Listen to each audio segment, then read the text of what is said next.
Olá, bem-vindos. Vou falar hoje rapidamente sobre burnout ou a síndrome do esgotamento profissional. O que acontece, né?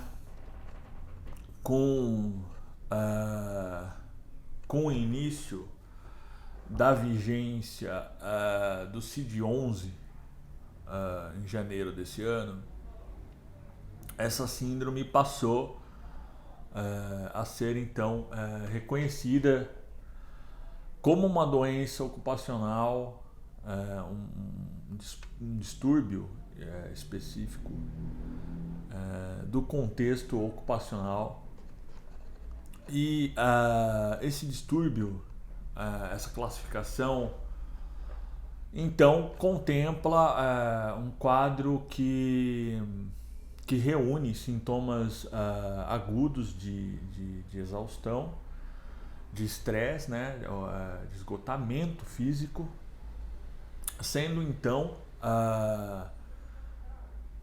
derivado de situações ocupacionais, né, ou seja, são situações no trabalho, né, situações de competitividade, enfim, situações que geram uma demanda por desempenho, né, desempenho no trabalho, né, que então se transforma em um esgotamento, né.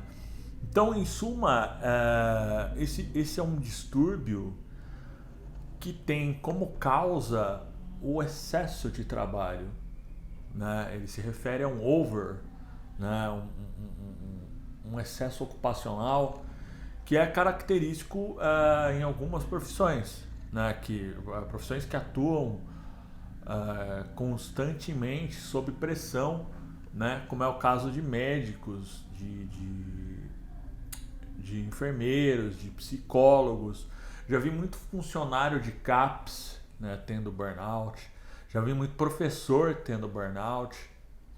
Enfim, se trata então de um quadro de esgotamento e que às vezes pode resultar, segundo a perspectiva da saúde, na manifestação de algumas formas de sofrimento psicológico e de sofrimento físico também, né?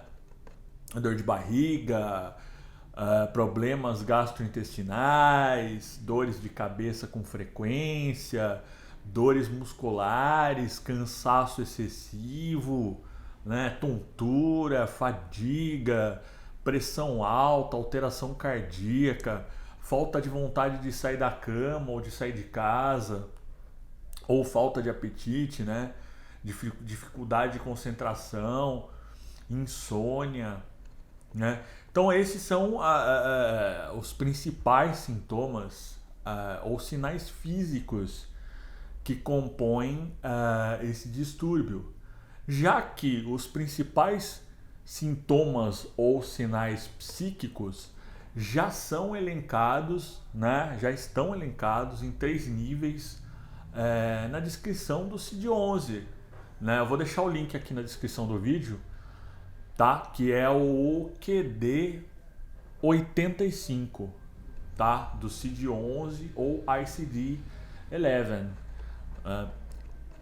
E essas 3 dimensões que caracterizam o burnout, elas são os sentimentos, né, de esgotamento ou de exaustão de energia, né, as alterações repentinas de humor, né, o nervosismo, as respostas depressivas ou então respostas ansiogênicas, né, tudo em relação ao trabalho, né, o aumento da distância mental, né, o isolamento, os sentimentos de negativismo para com o trabalho, né, ou seja, o sentimento de fracasso, né, de insegurança, de derrota, né, de desesperança, os sentimentos, né, de cinismo também, né, em relação ao trabalho, uma sensação também de ineficácia, Então, aqueles sentimentos de incompetência, de impotência, o que mais me chamou a atenção, né? O sentimento de falta de realização, né? Eu acho muito interessante que esse termo tenha sido escolhido, né, como um dos pilares descritivos do burnout, já que a gente pode confrontar a noção do sujeito de desempenho, né, que é aventada pelo filósofo sul-coreano Byung-Chul Han, né, nesse livrinho aqui, que é o Favor Fechar os Olhos em Busca de um Outro Tempo, com o sentimento de ausência de realização, né? Veja bem, em tese, esses sinais ou sintomas, né, eles se manifestam de diferentes maneiras em cada indivíduo, né? Eles surgem, no mais das vezes, de uma forma leve, né? Mas eles vão intensificando conforme o tempo vai passando, tá?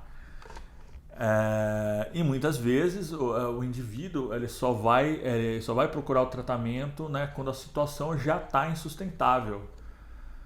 Então, o que dizemos para esse cara, né, a título informativo, né? Quem é que pode fazer esse diagnóstico, né? Qual é o profissional? Veja bem, qual é o profissional, né? Tô falando de profissional, né? E não a abordagem clínica desse profissional. Enfim, quem é que pode oferecer um oriente, um tratamento para esse distúrbio?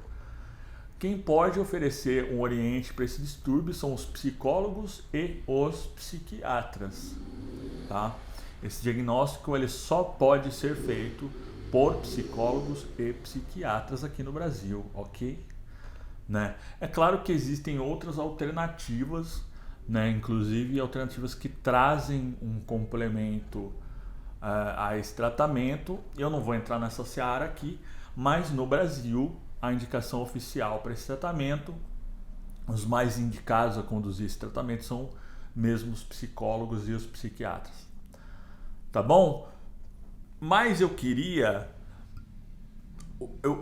eu queria comentar hoje, rapidamente, é uma passagem desse livrinho do Byung-Chul Han, né, sobre a noção de sujeito do desempenho, né, em confronto com o que é possível então articular com duas éticas deduzidas do arcabouço teórico da psicanálise, né, e que estão razoavelmente expostas em um outro vídeo que está aqui no canal, né? Esse vídeo está com o título Que Vida Você Leva, né? Dá uma procuradinha aí para a gente poder conversar, né?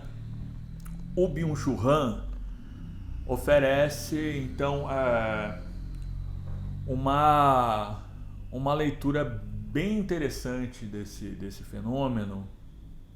Ele diz que hoje em dia há uma espécie de encurtamento do instante presente, né? De que, segundo as palavras dele, as coisas ligadas ao tempo envelhecem ou perecem muito mais rápido do que antes, né?